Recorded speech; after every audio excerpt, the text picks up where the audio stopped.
Ang programang ito ay rated SPG. Striktong patnubay at gabay ng magulang ang kailangan. Maaaring may masiselang tema, lengguwahe, karahasan, sexual, horror o droga na hindi angkop sa mga bata. Merdit, sasabihin na kay Eira na kapatid niya si Lilet. Alamin natin. Welcome back sa aking channel, mga kaganapan sa Lilet Matias. Hindi nga maintindihan ni Merdit kung bakit hanggang ngayon nga ay napapanaginipan niya pa din ang anak nila ni Ramir, na si Lily. Hindi niya maintindihan kung bakit hanggang ngayon ay naaalala niya pa din ito, samantalang buong pag-aakala nga nitong si Merdit ay patay na nga ang panganay niyang anak na si Lily. Gaya nga ng sinabi ng kaibigan niya sa kanya.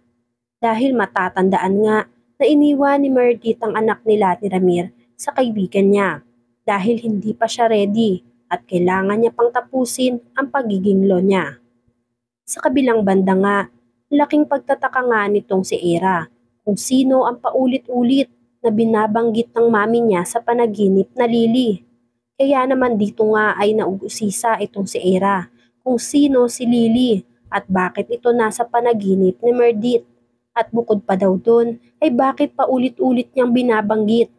Nag-isip si Merdit kung sasabihin niya ba kay Eira ang totoo na hindi lang siya ang totoong anak ni Merdit at meron pa sana siyang isa pang kapatid. At yun nga ay si Lily. Pero dahil kilala niya nga ang anak niya na si Eira na makasarili, ay kinimkim at hindi na lang nito sinabi ni Merdit ang buong katotohanan kay Eira dahil baka pagmulan pa ito ng maraming katanungan. Ngayong gulong-gulo pa nga daw ang isip ni Merdit kung ano ang pinapahiwatig ng panaginip niya, kung buhay pa ba ang panganay niyang anak kay Ramir o wala na nga. Samantala, nag-cruise na nga ang landas nila Merdit at Ramir sa isang lugar. Dito nga ay handa na sanang sabihin ni Ramir ang buong katotohanan kay Merdit dahil matagal daw siyang inantay ang pagkakataon na magkita silang dalawa para aminin at sabihin ang buong katotohanan na buhay ang anak nila at ito nga ay si Lilet. Pero dahil nga sa kakampi ng kasama ni Ramir na attorney, ang mag-inang Patricia at Trixie, ay pinigilan niya ito sa pagsabi sa katotohanan at sa pagkausap dito kay Merdit. Dahil hindi pa din daw nga ito ang tamang panahon at oras para ibunyag ni Ramir ang totoo kay Merdit. Pero dahil hindi na mapakali itong si Ramir, ay hindi na siya napigilan ng attorney na lumapit kay Merdit. Tuluyan nang nagkaharap ang dalawa. At dahil parang nabigla nga itong si Ramir, ay hindi niya agad nasabi kay Merdit ang gusto niyang sabihin. Kaya naman ito ngang si Merdit ay umalis agad dahil may mahalagang bagay pa daw ito na aasikasuhin. Nasayang ang pagkakataon na dapat ay naamin at nasabi na ni Ramir ang buong katotohanan kay Merdit kung hindi lang nagmamadali itong si Merdit. Dahil sa curious nga itong si Merdit ay nagtanong siya kay Spanky kung ano sa palagay niya ang gagawin niya. Ikwinento niya kay Spanky lahat ng napanaginipan niya. Biniro siya ni Spanky na baka ang gusto lang daw na mahanap nitong si Merdit ay ang naka one night stand niya, hindi ang naging bunga nito. Hindi naman nagustuhan ni Merdit ang sinabi ni Spanky dahil ang nangyari lang daw sa kanilang talaga nitong si Ramir ay one night stand lang at wala nang iba. Samantala, nabalitaan na nga ni Lilet ang nangyari sa kliyente niyang si Nanay Chato. Natuluyan na nga nito na napatay ang manugang niya. Paliwanag ni Nanay Chato kay Lilet ay hindi niya sadya ang nangyari at aksidente niya lang na naitulak ang manugang niya. Nang pagbantaan siya nito na papatayin siya. Pinuntahan ni Lilet ang burol ng manugang ni Nanay Chato. Sa kasamaang palad ay si Eira ang bumungad kay Lilet. Nag-cruise ulit ang landas nilang dalawa. Nagyabang si Eira na siya ang makakalaban ni Lilet sa korte at humanda daw si Lilet dahil gagawin niya daw ang lahat para mapanalo ang kaso na hahawakan niya. Sa kabilang banda nga ay hindi na lang pinansin nitong si Lilet si malditang Eira dahil ayaw niya itong pag-aksayahan ng oras. Bilang respeto na din nga sa burol ng manugang ni Nanay Chato.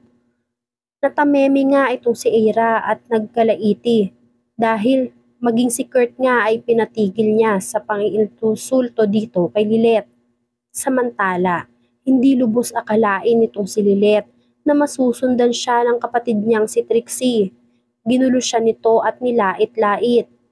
Pilit siyang pinapatigil ni Lilet sa mga hindi tamang ginagawa nito sa kanya. Nang biglang dumating nga ang bruhang si Eira, kinampihan niya si Trixie dahil ayaw niya din daw kay Lilet at tama lang daw lahat ng ginagawa ni Trixie kay Lilet at kulang pa daw yon.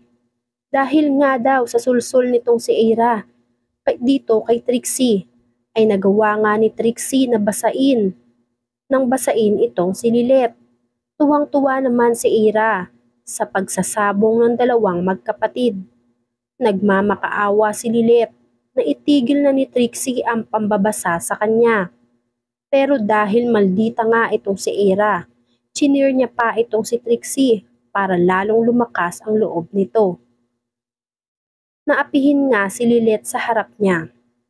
Nakulangan si Eira sa ginagawa ni Trixie, kaya humanap din siya ng host at tinulungan niya si Trixie na basain si Lilet. Pagkatapos nga, basang-basa si Lilet sa ginawa ng dalawang maldita na si Trixie at si Eira.